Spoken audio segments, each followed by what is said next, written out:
WLNS is here for you, celebrating 75 years of bringing you the news with 6 News at 6. The clock is ticking to pass a state budget, and money for schools seems to be a big sticking point. It's our top story at 6. Thanks for joining us. I'm Jorma Duran. And I'm Siobhan Klepfer. The Republican-led State House passed its school budget plan last night, and Democrats are responding. The Senate Appropriations Committee met today, and lawmakers said afterwards the two chambers are far from agreeing on a final budget. Our Rachel Ramsey is here for you now with more on what's holding them up. Rachel?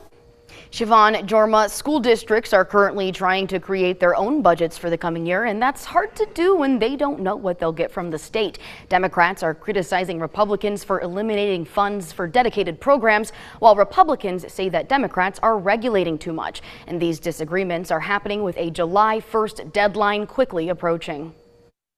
State Senator Sarah Anthony, who's in charge of the budget coming out of the Senate, says she has some serious concerns about the $21.9 billion school budget plan coming out of the House, including the timing of it. By this time last year and the previous year, we had already negotiated the pretty, critical pieces. She says to get the Republican House and the Democratic Senate on the same page by the deadline, lawmakers will have to work around the clock. I take that statutory deadline very seriously, but I'm not interested in cutting a bad deal for our school districts. The House chose to eliminate specific programs like free meals for schools, mental health and school safety grants, vision, hearing, and dental screenings, and more, instead putting that money into a per-pupil payment that districts can qualify for if they have a resource officer and a mental health support staff member. Republican Representative Matt Maddock, who plays a part in the House-created budget, says this gives districts more flexibility. We're giving our schools more money so they have more freedom to use it at their will. That's the best thing about this budget. Senator Anthony sees it differently, though, saying it's unsustainable and would have bigger impacts on low-income schools. The time in which we are trying to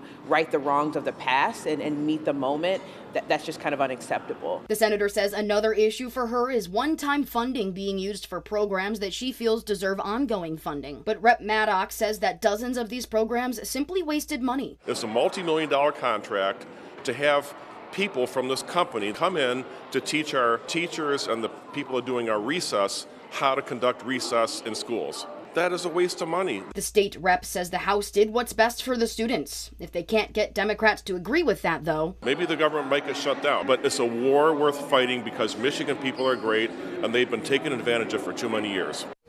Conversations will continue to try and get the chambers to agree. The Senate's school budget plan is $21.8 billion and has more specific funding designations, community violence intervention grants, and more. Back to you. Thank you, Rachel. The third annual legislative softball game for charity yesterday evening at MSU was a home run success for both bipartisanship and charitable giving. The game raised $26,000 that will now go to Leader Dogs for the Blind. The nonprofit organization teaches people who are blind or visually impaired with lifelong skills for safe and independent daily travel. As far as the softball game goes, it got off to a rocky start for the Republicans, with the Democrats taking an early lead, but the Republicans recovered and came back to clinch the win.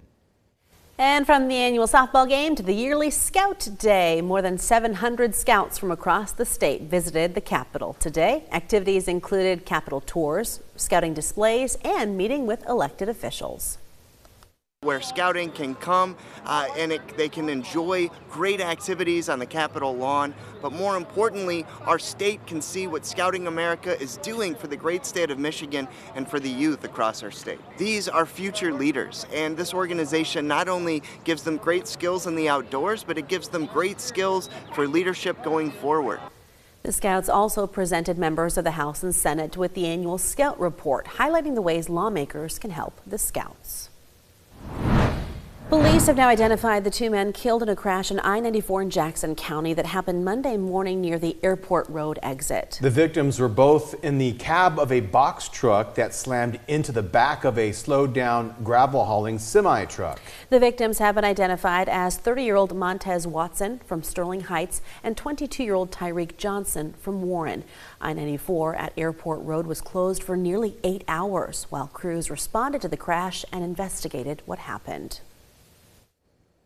In Lansing, lawmakers took time to honor the 40th anniversary of the Lansing Police Department K-9 unit and to highlight all of the work done by these lovable animals and their handlers. Well, it's nice to be able to do something, even if it's small, in recognition of the service that they provide. You know, the humans, the animals probably aren't too fazed by it, but it is nice to let our police department know that they're appreciated. It's really cool to know that the team has been around for that long and that there's that much history with the team and that we've gotten to be a part of it. The Lansing Police have 5 working teams, one of the largest K-9 unit programs in the state of Michigan. Right now, Michigan State University is holding its 5th annual Juneteenth commemorative celebration at the new Multicultural Center. Juneteenth is a federal holiday commemorating the emancipation of enslaved African Americans on June 19, 1865 in Galveston, Texas. And 6 News reporter Delaney Rogers is at that celebration. She joins us now live from the campus and is here for you now to tell us all what's planned. Good evening, Delaney. Yeah, Jorma Siobhan, I'm here at Michigan State University's Multicultural Center celebrating Juneteenth. There's a bunch of people here and there's different vendors and different food and celebrations that are happening here today. Here, the theme is called Renaissance, Bridging Freedom's Legacy and Tomorrow's Vision. The theme aims not only to celebrate but to recognize the efforts of past and current artists, scientists, and advocates who work to promote Black excellence. We call it a commemorative celebration because there is a lot to remember and to acknowledge about the past oppression that many have experienced, and also our recommitment or our commitment even, underscoring it to ensure that we help to address issues and challenges that face us in many societies and cultures and people today. The event started at 4:30 and is expected to end around 8:30 after performances like gospel, line dancing, and some spoken word. In East Lansing, Delaney Rogers, 6 News. Thank you, Delaney. Also at MSU, researchers have found a way to use artificial intelligence to help forensic anthropologists ID people faster and more efficiently. Members of the MSU Forensic Anthropology Lab co-authored a new study that analyzed more than 5,000 chest x-rays that point to regions of interest that help to identify people. That's right. The study used deep neural networks, a type of AI program that analyzes large numbers of x-rays in a fraction of the time. Researchers say this can help in mass fatality situations, helping ID people in seconds rather than days. They say this research could also be used in unidentified or missing person databases. From Storm Tracker 6, this is Weather First, sponsored by Auto Owners Insurance. Simple human sense. Things overall are looking up as we head into the weekend. I think lower rain chances overall, more outdoor time, and it looks a little bit warmer as well. We'll look back earlier this week. Showed you a picture of the strawberry moon earlier yesterday. I wanted to show one more. This is just beautiful out there. Steve sent us this from DeWitt. It was absolutely gorgeous this year. Very little cloud cover out there, but there was some smoke in the atmosphere, which kind of added to the color. So a real treat up there. So we check out where you can upload your weather photos. That's at WLNS.com/share. Upload away and you might see it right here on 6 News at 6. High temperature trend. So this weekend still cool on Saturday, 76. That's not that bad. But we're in the low 80s for Father's Day on Sunday. And we're looking at mid 80s for a couple days next week with some humidity. So it might feel like it is closer to 90 degrees. Rainfall is not looking too excessive here. That's going to be to our south. The yellow showing up with an indication of more than an inch of rainfall south of the state line, and then in the UP, we're kind of in between 2 different storm systems at play. So our rain chances, 30% chance as we head into Friday, Saturday, about the same thing. Although you get closer to the state line, chances will start to go up. Sunday looks good, Monday looks good, more scattered showers and storms possible by next Tuesday. Our satellite and radar stationary front to the north and an area of low pressure to the south. Between those two, there's going to be some rainfall, but as you can see, the bulk of the steady, heavier rain, that is north of the warm front through tomorrow morning. Through the afternoon hours, 1 or 2 showers or storms may be possible, but the better chance is the further south you go. This area of low pressure will slide to the east and then away from mid-Michigan. So by Saturday morning, odds of rain are fairly low unless you're watching from maybe Jackson to Hillsdale. Keep an eye on this area of low pressure. Otherwise, I think we'll see generally dry conditions Saturday afternoon and evening. Our frontal boundary to the north begins to dissipate, and we're looking at good weather as we head into Saturday night and Sunday. Temperatures currently holding in the mid-70s this afternoon. We've got still some sunshine on the McLaren campus. a.m. Our temperature sitting at 76. That is the high. Morning low was only down to 65, so it was a really mild start today. In Grand Ledge, similar, hazy sunshine, temperature 74. The high was 76. Made it down to 61, so a little bit cooler to start the day. In Jackson, overnight low is also a mild start with a low of 60 degrees. High today 77. We're currently at 76 degrees. And finally in Hillsdale, temperature now sitting at 77. High was up to 80 though. Morning low only down to 66.